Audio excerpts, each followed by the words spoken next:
Assalamualaikum saudaraku yang beriman. Dalam berbagai sumber Islam, terutama hadis dan tafsir, diceritakan bahwa Nabi Adam adalah manusia pertama yang diciptakan Allah dengan ukuran yang sangat tinggi dibandingkan dengan ukuran manusia saat ini.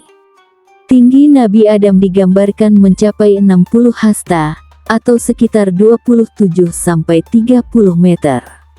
Hal ini terdapat dalam hadis sahih yang diriwayatkan oleh Imam Bukhari dan Muslim, di mana Rasulullah bersabda, "Lebih besar dari Allah menciptakan Adam dengan tinggi 60 hasta. Kemudian keturunan Adam terus berkurang tinggi badannya hingga sekarang."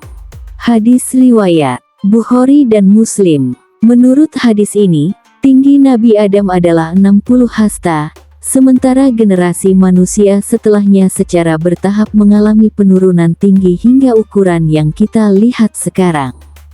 Sedangkan tentang Siti Hawa, tidak ada keterangan yang pasti mengenai tinggi badannya, baik dalam Al-Quran maupun hadis.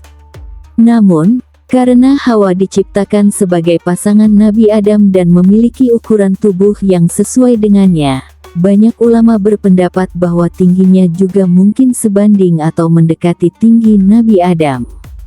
Secara historis, kisah tinggi Nabi Adam dan Siti Hawa seringkali dijelaskan dalam konteks masa penciptaan awal yang berbeda dari zaman sekarang. Perubahan fisik pada manusia kemudian dianggap sebagai bagian dari evolusi generasi manusia yang berlangsung seiring waktu. Namun, kisah ini lebih sering dipahami dalam konteks spiritual dan simbolik daripada dalam pengertian ilmiah modern, yang hingga kini belum memiliki bukti material untuk mendukung klaim ukuran ini. Nabi Adam adalah manusia pertama yang diciptakan oleh Allah yang juga dianggap sebagai nabi pertama dalam agama Islam. Sejarah hidup Nabi Adam banyak disebutkan dalam Al-Quran, khususnya dalam kisah penciptaan manusia, dan di dalam beberapa hadis. Berikut adalah rangkuman dari kisah dan sejarah hidup Nabi Adam. 1. Penciptaan Nabi Adam. Allah menciptakan Adam dari tanah liat dan meniupkan roh ke dalamnya, sehingga ia hidup sebagai makhluk yang sempurna. Allah berfirman dalam Al-Quran, "Lebih besar dari, dan ingatlah ketika Tuhanmu berfirman kepada para malaikat, sesungguhnya aku hendak menciptakan seorang manusia dari tanah." Quran Surat Sa'ad ayat 71. Setelah itu, Allah memerintahkan para malaikat dan iblis untuk bersujud kepada Adam sebagai bentuk penghormatan, bukan ibadah. Para malaikat mematuhi perintah Allah, namun iblis menolak dan merasa lebih unggul karena ia diciptakan dari api. Karena kesombongannya, iblis kemudian dikutuk dan diusir dari surga. 2. Kehidupan di surga. Setelah penciptaannya, Nabi Adam ditempatkan di surga dan hidup dengan damai. Allah kemudian menciptakan Hawa, dalam bahasa Arab disebut Hawa, sebagai pasangan Adam agar ia tidak merasa kesepian. Mereka berdua diperbolehkan tinggal di surga dan menikmati segala kenikmatan yang ada di sana, namun dilarang mendekati satu pohon tertentu yang telah Allah larang. 3.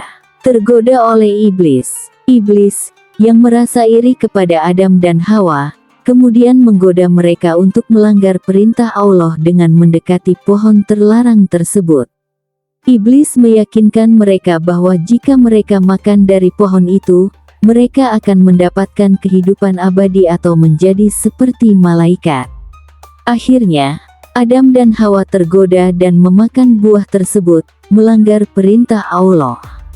Setelah kejadian itu, Allah menegur mereka, dan sebagai konsekuensi dari pelanggaran tersebut, mereka dikeluarkan dari surga dan diturunkan ke bumi untuk menjalani kehidupan sebagai manusia. 4. Pertobatan Nabi Adam.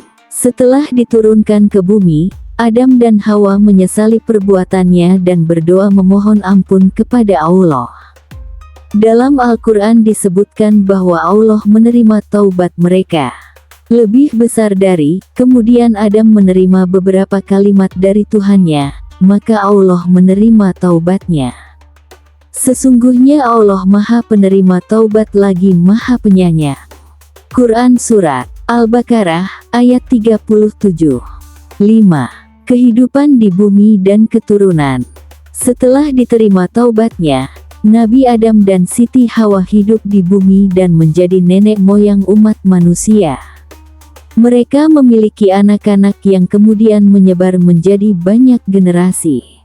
Salah satu kisah terkenal adalah tentang putra mereka, Qabil dan Habil, di mana terjadi perselisihan di antara keduanya yang berakhir dengan tragedi pembunuhan.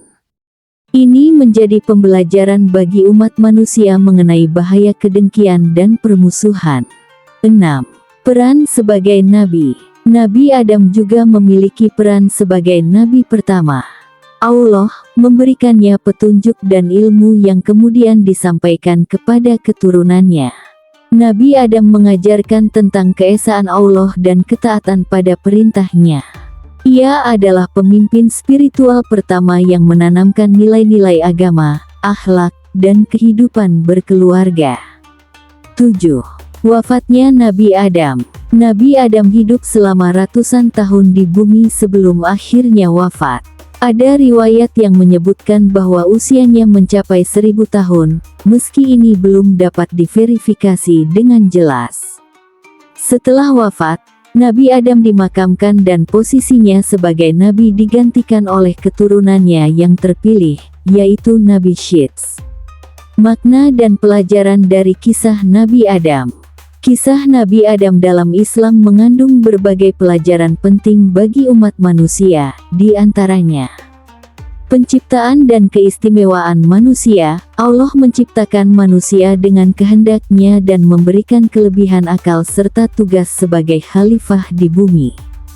Bahaya kesombongan dan kedengkian. Kisah iblis mengingatkan kita tentang bahaya kesombongan dan keinginan untuk menentang kehendak Allah.